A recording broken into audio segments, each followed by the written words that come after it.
Today is my beloved husband's birthday.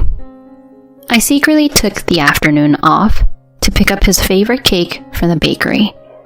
We've both been so busy lately that we haven't had much time together as a couple.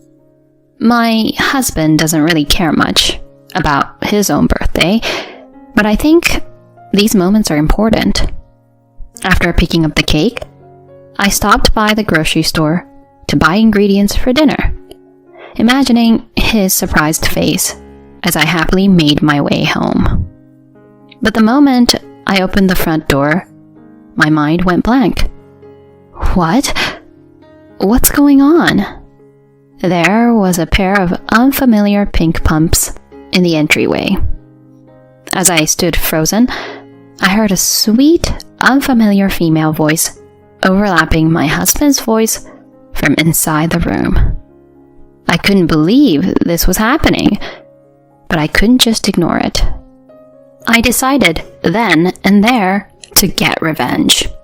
Hello? I took out my phone and dialed a certain number. My name is Maggie.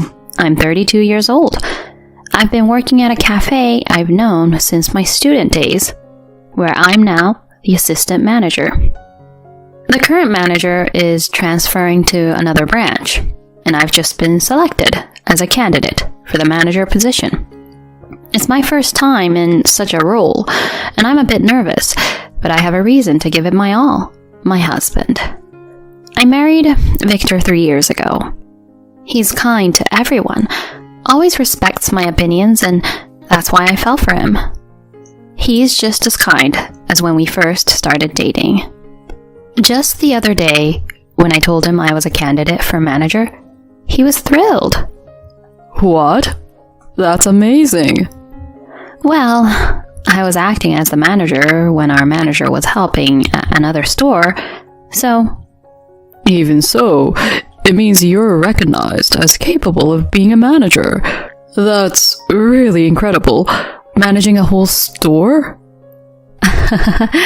Victor, you're exaggerating, but I'm really happy you say that. I'll do my best. If you're moving up, I need to step it up too. I need to work hard so we can buy our own house soon. Yeah, that's right. Those moments of laughing together are when I feel happiest. I was determined to work harder for his sake. One day, I came home from work to find Victor not there. Usually, I get home later than him, since he works closer to home. There was no message from him on my phone. He usually lets me know if he's working overtime. But there was nothing today. What happened to him? Did something happen? I wondered as I sent him a message. But it went unread, and time just passed. Usually he replies even when he's working late. Why not today? Could something have happened on his way home? But I would have heard from the police or hospital if there was an accident. I let my imagination run wild and became needlessly anxious. All I could do was clutch my phone and pray for his safety. Several hours later, after 11 p.m., I finally heard the front door open. I immediately got up and hurried to the entrance. Victor! Welcome home. I'm so glad you're okay. As I rushed to him, half in tears, he momentarily grimaced, but then quickly returned to his usual gentle smile and patted my head. Sorry I'm late. Some last-minute work came up. So, it was overtime? But you usually reply. What happened? I was really worried about you. Sorry about that.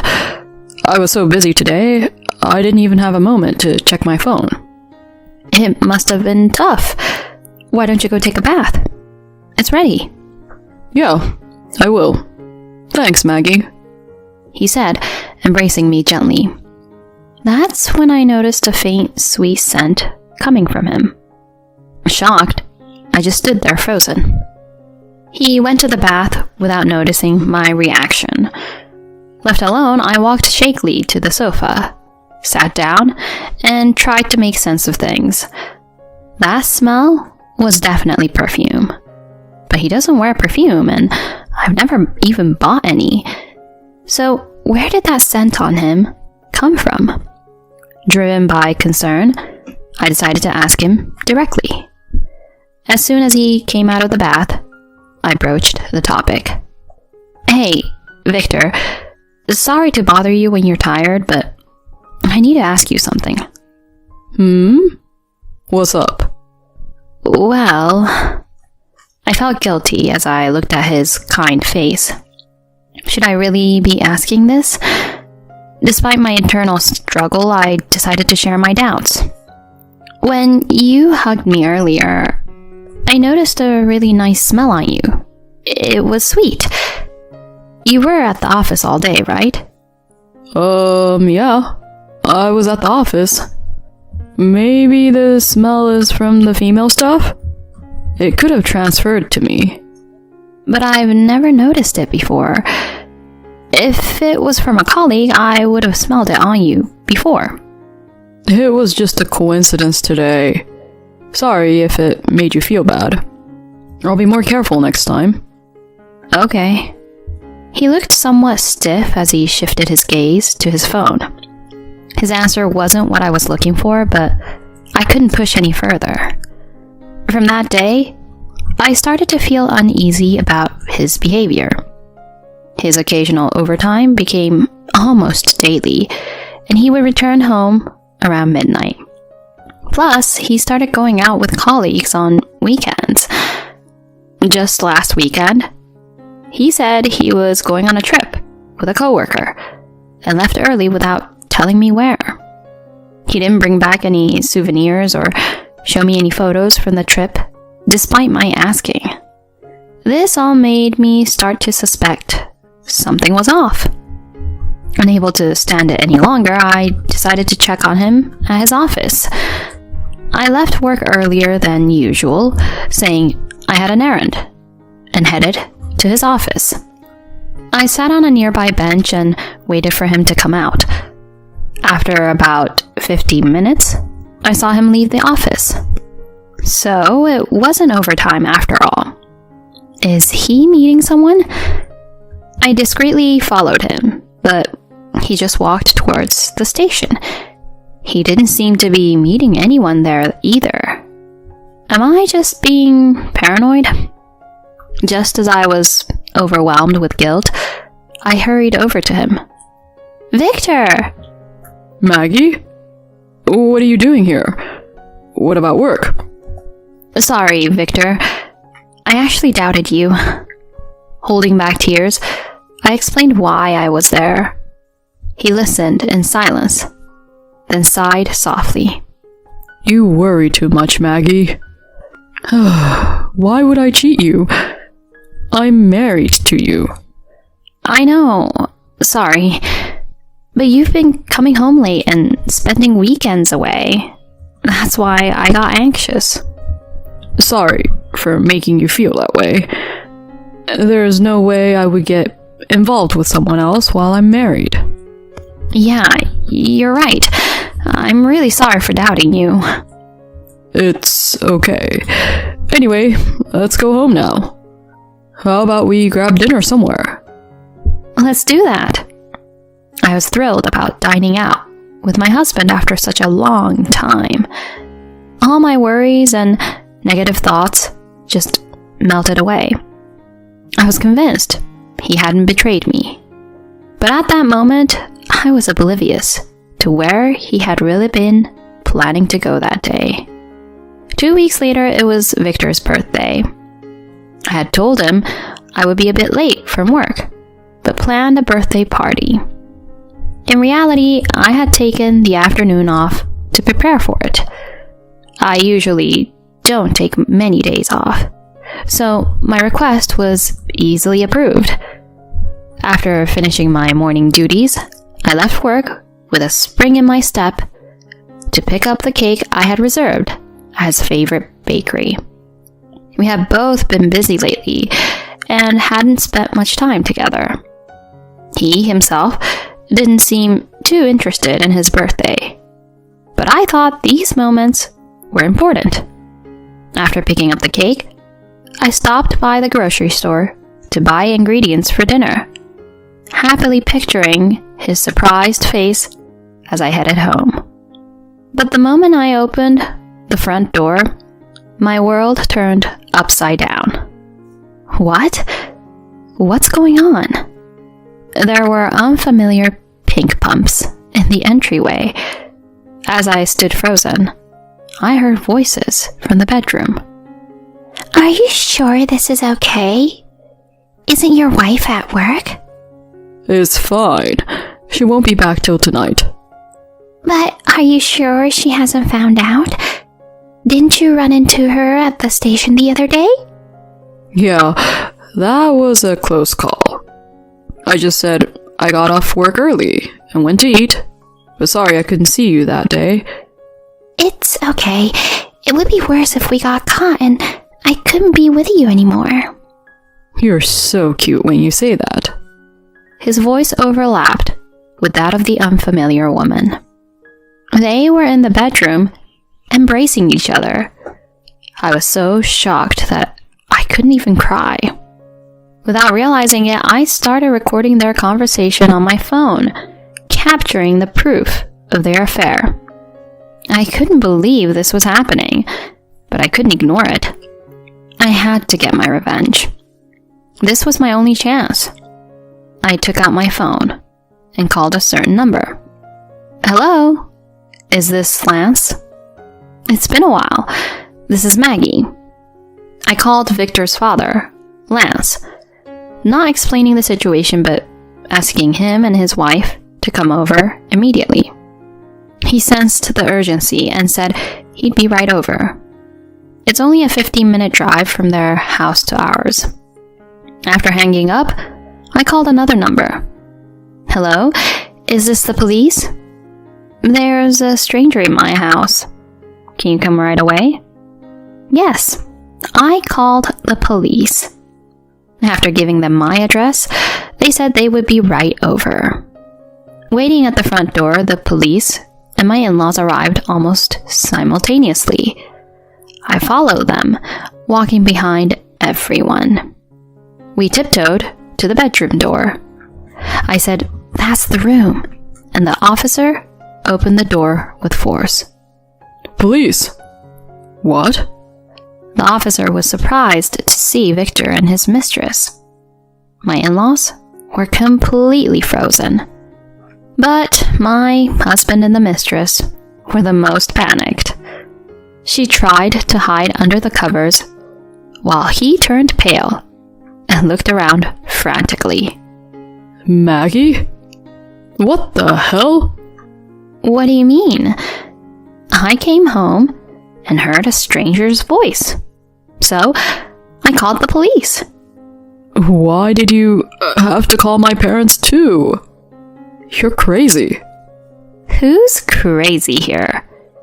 Taking advantage of the fact I wouldn't be home at night to bring your affair partner into our house? What? Why are you home at this time? You're usually later. It's your birthday. I thought I'd surprise you by coming home early. And this is what I find? He wanted to say something, but eventually fell silent. The officer, having heard the conversation, turned to me. So, what should we do about this woman? We can take her to the station for questioning. Please do. Take her right away. Yes, ma'am. I yanked the woman out of bed, threw her clothes at her, and handed her over to the officer. The police escorted her out, leaving my in-laws and us in the house. Victor attempted to sneak back under the covers, but his father sharply reprimanded him. What the hell are you doing, Victor? With another woman? In your own house? Despite Being married? It's not what it looks like, Dad. It's a misunderstanding. Misunderstanding? We saw it with our own eyes. What a fool you are. I'm sorry, okay? She was just a fling. I never intended to divorce Maggie. You think Maggie would want to stay with you after this? We no longer consider you our son. What? Dad, I'm your son. Are you going to abandon me? Shut up. You're disowned. Don't ever cross our doorstep again. After saying this, my father-in-law sincerely apologized to me. It wasn't their fault. The blame lay solely with Victor and his mistress. Victor still didn't seem to grasp the situation. He hastily dressed, then turned to me with a forced smile. Maggie, I'm sorry, okay? But you're the only one I love. Oh my gosh. Are you serious? Of course. I only love you. She was just a fling, so there's no need for a divorce. Ignoring that his parents were there, I grabbed Victor by the collar and raised my voice. Cut the crap! You love me? She's just a fling? You have no idea how much you've hurt me.